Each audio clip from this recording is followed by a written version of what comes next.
赤木かな子と申します。私自身は起業家で、本も2冊ほど出します。あとですね、他になんかいくつかもろもろの肩書きがあるんですけれども、長くなるのでそれはちょっと字幕で出していただけたらというふうに思います。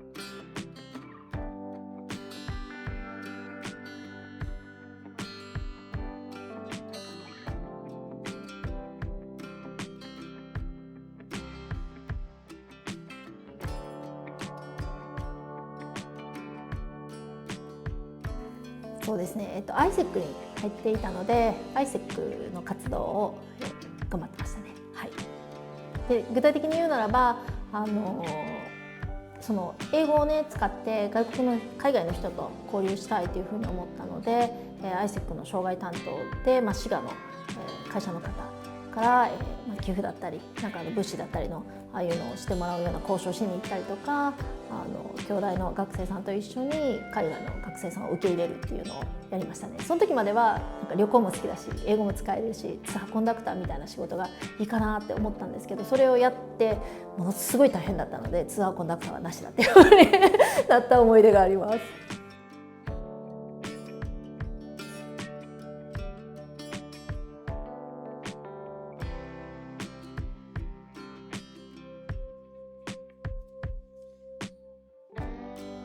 そうですね、学生時代に一番印象に残っていることの一つが卒業論文を書くっていうのがあると思うんですけど、私3年生の時に書いた論文が割ともうちゃんとした一応卒業論文的な感じの内容として OK っていうふうに教授に言われまして、4年生の本当の時の論文は好きなこと書いていいって言われたんですね。なので、人生の経営者としてどんなふうに生きるのかというか、あるいはどんなふうな働き方をするのが幸福なのかっていう形の論文を書かせていただいたんですけども、その時はどうやったら例えばプライベートもうまくいって仕事も成功してで自由時間もあってで友達ともうまくいってっていう、もうなんかいいところで全部欲しいっていうのがどうやったらできるのかっていうのを調べても答えが見つからなくてですね、労働時間と例えばその給料が比例すると。そうすると長時間労働になるから嫌だとかなんかそういう都合のいいことばっかりあれしてて、一番最後なんかもう煩悩せざることがここにつながるのかもしれないけれど、何かその答えをね見出していけたらいいなと思うみたいな、最後なんか後半ちょっとエッセイ的な論文になったんですけれども、教授の方が非常に個性があって面白いというふうに褒めてくださって、で、それがよくよく考えると今もずっとその答えを見出そうと思って働きてきたのが今につながっているのかなというふうに思うので、藤村先生という先生ですけれども、法政大学に入って行ってらっしゃいますけども、その先生にはとても感謝しております。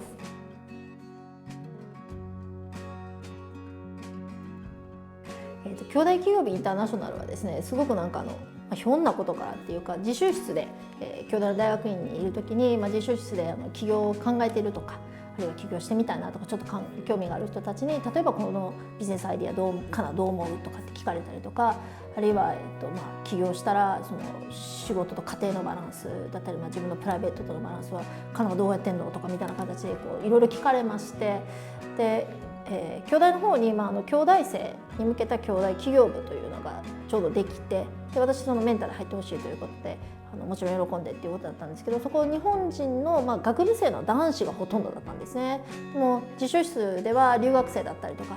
女子からもねだいぶ聞かれたりとかしたので、そうかじゃあ英語で、留学生だったり女性だったりとかが、ざっくばらんにやり取りできるようなコミュニティがあったらいいかもしれないなということで、私自身も子育てして仕事もあったので忙しいので、オンラインのコミュニティでやればコストもかからないし会費とかも取らないでみんなが切磋琢磨できる場があったらいいんじゃないかなということで、最初スタートしたんですね。でそれが多分12、3名とか4名とかなんか忘れましたけど、それぐらいのちっちゃい、15人かぐらいでスタートしたのが今、その世界49カ国ぐらいまでの出身者までは数えてたんですけど、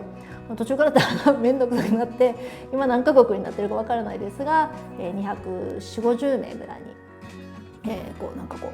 自然増殖的に広がって、最初はその MBA 生中心でスタートしたのが、MBA じゃないけれども他の、例えばデータサイエンティスデータサイエンスのだったりエナジーサイエンスだったり、あるいはなんか情報学部だけじゃなくて例えば薬学部なんだけれどとか、そういう法学部なんだけどちょっと入りたいっていう人が増えてきて、あ、いいよいいよってやってるうちに、院生だけじゃなくて学部生も入ってきて、そしたら卒業生も入りたいっていうから、まあいいよって言って研究生も入ってきたら、そんな風に大きなコミュニティになりました。でですね、苦労というか、最初本当に何をするっていうのは全然決めてなくて、どちらかというとなんか質問されたことに答えるだったので、なんというか困りごとをなんか持ってこられたらお答えする係みたいななんかそういう企業はこうなんですってホワイトボードに書いて何かやるとか、そんなんではなくて、これこういうこと具体的に困ってるんだけれどどうしたらいいと思うとかっていうのに対して、じゃあ、私が知ってる人脈とかしてる人とかに、おつなぎして、でこういう方法があるんじゃないかって、あと専門の方とかいらっしゃるので、それが行政さん、京都市さんとか京都府さんだったりとか、あるいはジェトロさんだったり、あるいは投資家の方だったりにつないでいったりとか、あるいは、こういうイベントをやってみたいと思うけど、どういうふうにイベント運営していいかわからないとか、スポンサー見つけてくるのがわからないとかっていうことだったので、例えばジャパンハッカソンっていうイベントがあるんですけど、それオンラインで京都府さんからスポンサーになっていただいて、イベントしたんですね。で32カ国やったかなから、何百人も来ていただいて、ベンチャーコンテストをやったんですけど、そのオンラインでやった時もなんかじゃあスポンサーになる人いないっていうことだったので、スポンサー探してきて、で審査員いないという審査員探してきてとか、でメンターの人探してきてとかっていう形で、イベントをやったりとか、でそういうなんかみんながやりたいとか、こういうことやりたいけどここでつまずいてるっていうことについて答えているうちに、なんかこういう便利な人がいるしかもボランティアでやってくれてるっていうことで、だんだんそうやって増えていったのかなと。で私自身もどうしてそういうことをやろうと思ったかっていうと、高校生の時にアメリカに留学してるんですね。でアメリカの現地のプライベートハイスクール卒業してるんですけど、今と違ってインターネットがない時代なので、本当になんかちょっとした些細なことが分からなくて、結構それが困ってるとかっていう経験があったので、なんかそのちょっとしたつまずきがクリアできるだけでいろんなチャレンジができるんだったら、喜んでっていう形でやり始めたのがスタートです。なので、本当にいろんな人とおつなぎして、中には例えばもう起業もしたいい感じでスタッフも増えてきた、でメディアにもっと出たいので、例えば日経新聞の記者紹介してほしいとかっていうのを実際紹介したりとかそういったこととかもありましたし、逆にスタッフ募集したいので誰かいい人いないかっていうのでやったりとか。で起業を中心にしたコミュニティだったはずなんですけども、起業も興味あるけど日本の企業に就職することも、考えたいから、日本の例えば就職先なんかどういうふうに情報を集めたりとか、どういうところだったら英語のままでも就職できるのか教えてほしいって言われて、じゃあって言って知ってる方とあれしたりっていう形で発展していった感じですね。なので、苦労というよりは私自身もなんか楽しみながら、そうか、そういうところが確かにわからないのかと。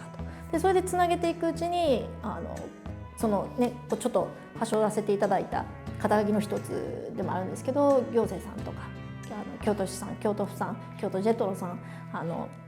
それから京都商工会議所さんとか、そういう公的なオール京都で窓口になっているような京都海外ビジネスセンターだったり、京都インターナショナルスタートアップセンターっていう形で、海外の起業家を誘致していったりサポートしていったりするよっていうの時に、ディレクターだったりアドバイザーだったりとして入ってほしいっていうのにつながっていったので、まさかそんな風に発展していくっていうふうには思わずに、できることであれば喜んでっていう形でやったのがスタートから現在に至るみたいな形ですね。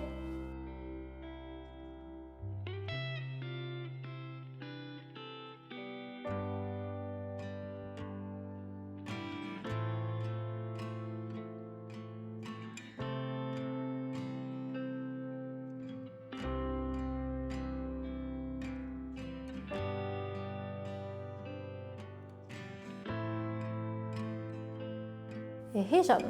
株式会社 KMBA9 の方はですね、もともとは最初から起業しようとかっていうふうに決めてたわけではなくて、本を書くということになって、その本が最初に出した結婚生活と仕事がどんなふうに影響し合っているのか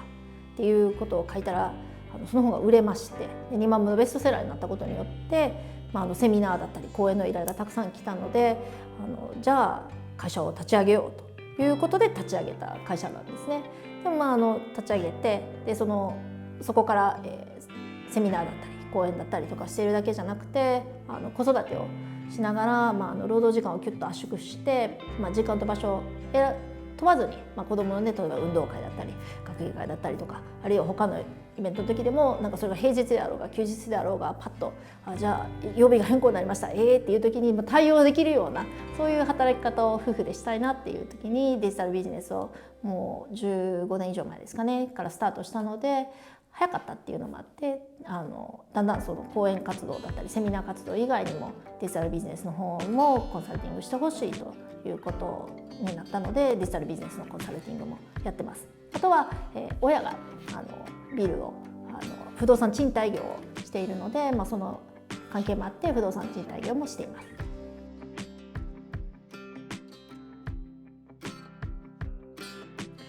ビズワールドジャパンというシリコンバレーの起業家教育をもともと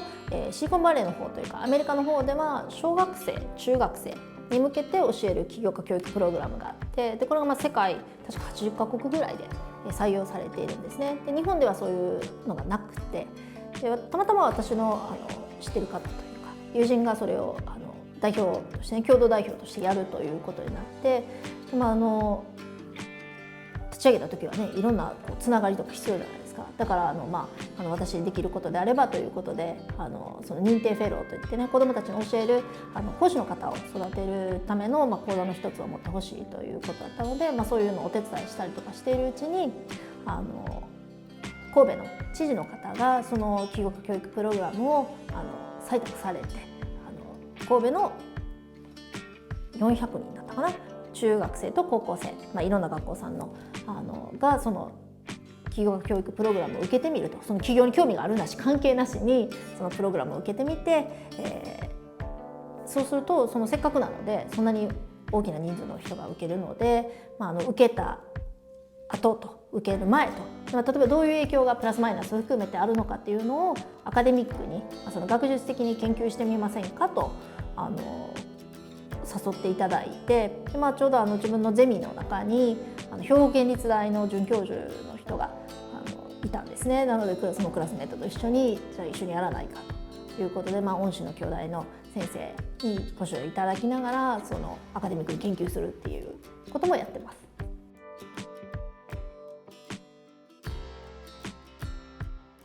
正直に起業家教育の未来を考えた時にその京大企業部インターナショナルもそうですしビズワールドの起業家教育プログラムは起業家を育てるためのプログラムではなくて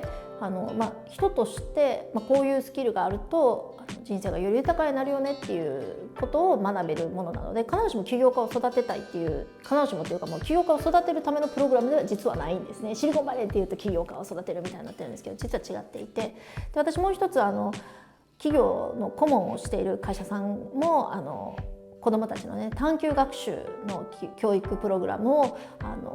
されているそういうビジネスをされている会社さんの企業顧問東京の会社ですけども顧問をしていましてで、そうやって教育の分野で携わってきた時にそもそも論としてですよそもそも論として起業家タイプがあるよねと。でこれはハーバードの大学の先生が本で、書かれているのがあるんですけれどもそのリッチ型と呼ばれるのとキング型と呼ばれる、2種類が大きくあってでこのリッチはリッチというねその文字通りお金持ちになるっていうことなのでその経済効果を最大化するこれはやっぱり出口戦略としてはやっぱり上場を目指すもしくは売却 M&A をするっていう形になるわけですよね。でこのタイプの起業家っていうのはいかに早く、市場をねできるだけ取っていってでチームも優秀な人をできるだけ早く入れてたくさん投資してもらってスピーディーに上場までいけるにはどうしたらいいかっていうのを考えるのでたくさんの人に投資をしてもらうっていうことはそれだけ、起業家は自分のコントロールを失うっていうことでもあるんですよね。例えばこの人と気が合わないから嫌だとかっていうんじゃなくて能力的に今この人が必要なんだって言ったらその人とうまくやっていくとかっていうことも必要とされるのでコントロールを失うっていうのは例えばスティーブ・ジョブズですらも自分の作った企業をキックアウトされる可能性がある、そういったリスクとそれから報酬として大きな経経済効果だったり社会的インパクトっていうものがあって、日本は今こっち側をねユニコーン企業を増やすんだみたいなこっち側を増やすっていうのがすごくあると思うんですね。でもう一つが、私のタイプなんかもそうなんですけど、キング型と呼ばれるもので、こちらはキングなんで自分の王国を作ると。で、その王国がどれぐらいの王国のサイズにするかとかいうのも自分で決めて、どんな王国を運営していくかっていうのも自分で決めれるので、こっちはどっちかというとコントロールを増やしていくタイプの起業家なんですね。なので例えば私のように、365日誰とどこでどんな働き方、どんなことを仕事にするのかとか、お客様だったり取引先を全部自分で決めたいというような人はこっちのタイプでないと全然違う、チームの作り方がそもそも違いますし、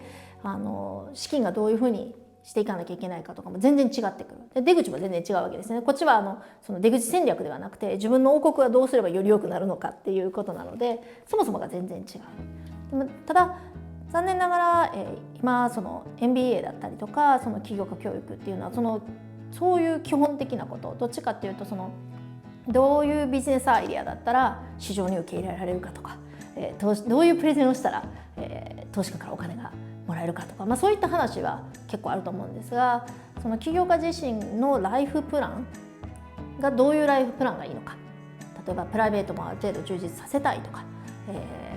そういうことだったらコントロールが強い方がやりやすいかもしれないし、いやもう社会的インパクトが大事なんだっていうことだったらリッチタイプの方がいいかもしれないっていう意味では、そのライフプランだったりとか、自分のその人生で得たい感情とか、あるいは経験に沿ってどっちのタイプがいいのかとか、あるいはそういうのをもっと考えたりする機会があるような起業家教育が必要なんじゃないかなというふうに思ってます。でないとね、起業家が病んでたりとかでこんなはずじゃなかったっていう企業の方もいらっしゃるので、あともう一つは、起業に全然興味がない方であっても人生でいろんなターニングポイントってきっとあると思うんですよね。でそれが、例えば結婚したりとか、あるいは事実婚でも何でもいいんですけど、パートナーだったりが転勤することになった、そのために自分の仕事を辞めるかどうか、あるいはそういうのを考えなきゃいけない時とか、子育てだったり親の介護だったりとかで、今までと同じような働き方ができないとか、そういうターニングポイントがある時に起業が一つの選択肢として例えば起業も向いてる企業向いてない企業があって、規模的に例えば造船したいんですとか、船をね巨大な船作りたいんですとかっていうのを今から起業するってなかなか現実的じゃないですよね。なのである程度その業界だったり職種だったりとかも決まってくる分野があると思うんですけど、そういうターニングポイントの時とかに勤める以外の選択肢として起業っていうのがあってもいいよと、副業に近い感覚かもしれないですけど、そういうもう少し気楽なっていうとちょっと違いますけど、あるいは自分が、社会的インパクトっていう意味ではメディアにバンバン出てすごいですねっていうのとは違うかもしれないけど、もっと地域に根ざして、ローカルなものを継承していったりとか、あるいは発展させていくために時間とかエネルギーとか自分が生み出してきたその利益の一部を奉仕したいとかっていうようなタイプの起業家とかもあるので、起業のバリエーションというかトランプのカードみたいにバーッとあって、こういうタイプの起業家、こういうタイプの起業家でそれぞれこういうライフスタイルになる傾向がありますと。皆さんどれがいいですかみたいな形、あるいは、もし何か、ターニングポイントが来た時にはそういうあんだけいろんなカードがあったなみたいなことを思い出せるような、そういう起業家教育になっていったらいいなというふうに思います。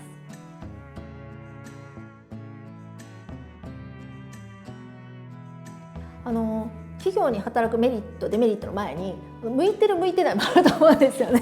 で私はもう本当に向いてなかったので、向いてない人は違う方法を考える必要が絶対あると思うんですよね。なのでまず好き嫌いというか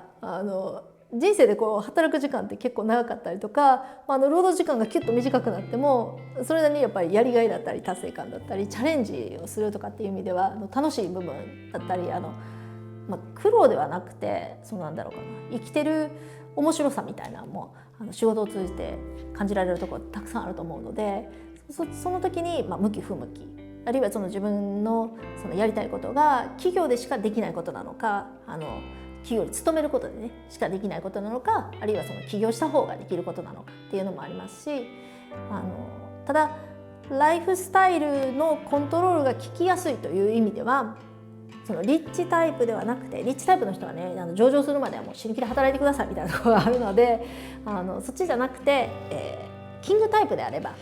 融通は利きやすいので、私自身としては今のライフスタイルを果たしてその企業に勤めてできるかっていったら、それはやっぱりちょっと無理だっただろうなと。例えばこう思い立ったらね、じゃあそれ面白そうだから、じゃあちょっと分かった、4週間カナダに OK とかって行けるかって、それもちょっと無理でしょうし、あさってからねこのマレーシアとタイに行くんですけど、それも1ヶ月切ってるタイミングで分かった OK じゃあ行こうみたいな、なかなかそういう自由度は難しいと思うので、それは起業家ならでは。でもその起業家のタイプも、じゃあそれが例えば上場企業でそういうことが許されるかというと、それは株主に怒られると思うので難しいですよね。なのでやっぱり人生で何を優先するかによって人それぞれのメリットデメリットがあるので、起業家だからこういうメリットがあるとかデメリットがあるっていうことではないと思うんですね。あとですね、これちょっと面白い話かもしれないですけど、夫も起業していて、で私たち夫婦は子供の都合に合わせて子育てしたい。でそれはどっちかというと子供のためっていうより、自分が親として、親としてできることを最大限味わい尽くして死にたいというか満喫したいということで、ビジネスモデルを全部夫婦2人で変えたんですけれども、面白いなと思ったのが、日本に、限らずかもしれないですけど、例えば土曜日とか日曜日とかね、休日に夫が子供と一緒に公園に行ったりとかすると「低めですね」とか「いいお父さんですね」とか言われるんですよ。でも月曜日から日曜日まで毎日お父さんがいると「お父さん大丈夫仕事してるなんかこう奥さんの方がねいつもなんかいないので、じゃあ奥さんがずっと働いてらっしゃるのかなって、伝統的な夫婦の役割が違っているのかなとかっていう風になっていって、ある時公園でですね、夫がなんか子供と一緒に遊んでたらお母さんの方がチラシみたいなの持ってこられて「あなたね本当にいいお父さん、いい人だと思うからよかったらこれ」って言って渡されたのがなんか就職のね、なんか正社員募集みたいなチラシでいい夫会社も経営してるんだけどと思うんですけど、好奇心が勝ってうちの夫も「へえこれどんな仕事なんですか?」とか一通り聞いてあれしたことがあるので、なんかそういうジェンダーバイアスとはまたちょっと違った思い込みってあるんだなと。なんか起業家イコール忙しいはずだとか、なんだろう、起業家で家族を大事にしてそっちの時間を最優先するような働き方をどうしたらできるかっていうことを一生懸命考えて生産性を上げていくことに工夫をするとか、そういう働き方だったり、そういう優先順位のつけ方をするということがなんかイメージとして一致しないので、なんかそれはすごく面白いなというふうに思います。だから毎日行くと大丈夫って言われる。あと毎日本当にあれしてて、いつも家族3人で、子供が小さい時とかね、特にしょっちゅう3人でいるので、1回もしかすると人は夫が長野なので、長野のなんかすごい広大な農園の息子とかあるいはなんか東京かどっかでなんかすごいストックオプションとかでものすごい莫大な財産を築いたんじゃないかとかっていう噂になったこともあって、でそんなことをしなくてもそんなすごいなんかスケールのことをしなくても意外ともっと望んだ人生とかライフスタイルって送れるし、そういった働き方もできるよということを知ってほしいなと思いますし、それが、ね、メリットデメリットっていう意味では私の中では大きなメリットであり、周りの反応がちょっと面白かったなという出来事です。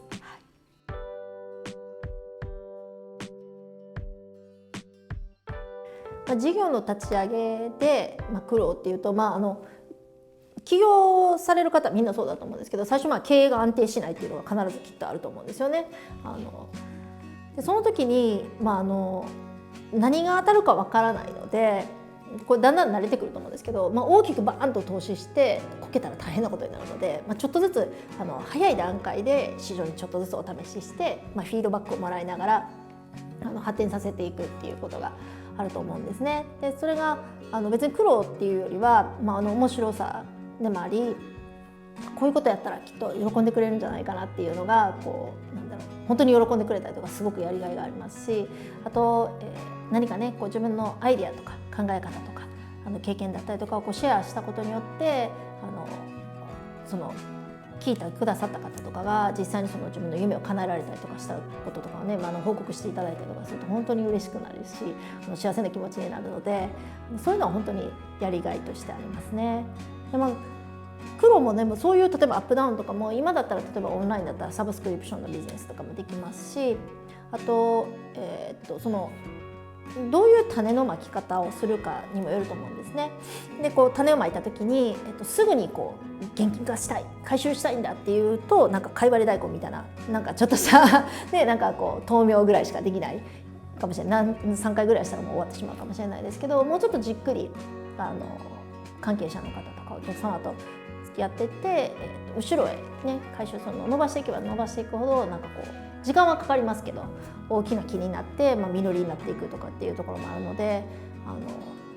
そういうののどういうふうに組み合わせていくかとかっていうところにも、その起業家それぞれの個性だったり考え方だったり何を大事にするかっていう最優先事項がね何かっていうのによって変わってくるので、そういうのが面白いところですね。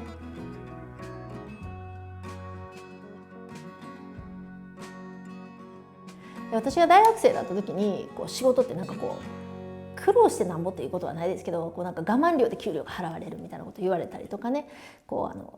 理不尽なことがあっても当たり前だとかで、そういうのは嫌だなと全然やる気にならない。でもっともちろん楽しいだけではないですけども仕事を通じて嬉しい経験をしたいっていうふうに思ったんですね。楽しいっていうのはもう快楽なので、それ楽してもうけるみたいなことだと思うんですけど、別にそこは必ずしも求めていたわけではなくて嬉しい経験、人生で嬉しいことがたくさんある人生っていいよなっていうふうに思ったので、仕事を通じても嬉しい経験がしたい。でそうするとどういうことだと嬉しい経験になるかなっていうふうになった時に、関わるいろんな方たちから感謝されたらもちろん嬉しいですし、これって楽しいとはちょっと違うと思うんですよね。なのでそのために、例えばそれだけの時間だったりエネルギーだったり、努力をするっていうことは私にとっては、楽しいことなので、どちらかというと大学生の時はもうそれこそ本当に働かなくていいんだったら働かなくてもいいかなぐらいなでそういう選択肢が許されるんであればもう好きなことだけやってればいいのになっていうふうに思ってたんですね。でも実際に結婚して仕事を夫婦で辞めて本当に何もしなくてよくて好きなことしかやらなくていいってなったらそれはそれで意外と退屈なんだっていうことを経験して、やっぱり人って何らかの形で人から喜ばれたり何か貢献できたりとか自分が誰かの役に立ったっていうことは、生きる喜びの一つなんだなということをその時に分かったので、そうすると、せっかくね起業家という形で私自身が自分で選べる自分で市場を作っていくっていうことができる立場なので、どうせだったら自分が嬉しいと思うようなこと、例えば今の仕事なんか私すごい嬉しいことの一つがすごいそんな些細なって思うかもしれないんですが本大好きなんですね。でもう図書館にすごいこもって一回私は高校アメリカの高校行ってるんですけど、高校で寮にカナがいないとでどこ行ったんだってすごい騒がれて、もう図書館でずっと本いっぱいあれしててそのまま寝てしまってスタッフの方が分からなくて電気消されて私もそのまま真っ暗で寝てて気づかなかったっていうのは本当本大好きなんですね。でそれが例えば私がたくさん読んで、アイデアが増えたりとか知識が増えれば増えるほどお客様に喜んでいただける。そうすると私がやってて嬉しいことがお客様に喜ばれて、しかもそれも経費で買えるとかだと本当嬉しくてそういう嬉しい仕事のやり方、あるいは自分の成長の仕方が、自分のやりたい方法で成長できていったりとかすると本当にやりがいはありますね。で必ずしも自分がやりたいことだけじゃなくて、先ほどちょっと言ったみたいなたまたま御用聞き係みたいなことをやってたらそれがまたビジネスになったとか、そういったこともあったりとかして、割と目標があってね山登りみたいにここをアタックするんだと、そのために装備はこれだとか地図はこれだとかでここからこういうマイルストーンを刻んでいってやる、こういうのは学校の勉強だったり試験とかにはそういうのがあると思うんですけど、私の人生とか私の仕事のやり方っていうのはどっちかっていうとこうサーファーみたいな感じで、なんかちょっといい感じの波が来たら乗ってみようとか、なんかサーフィンにしてたらなんかこう大きい波うわー来た、なんかすごいのビッグウェーブ来たみたいな感じでこう来てたりとか、途中でしんどくなったらビーチに戻ってじゃあちょっとみんなでピクニックしようかとか、ちょっとご飯食べて休憩しようかとか、今日もいい天気だなみたいな、なんかそういう感じの働き方の部分もあるので、本当にいろんなタイプの働き方だったりとか、いろんなタイプの起業家が認められるような、そういう多様な社会になったらいいなというふうに思っています。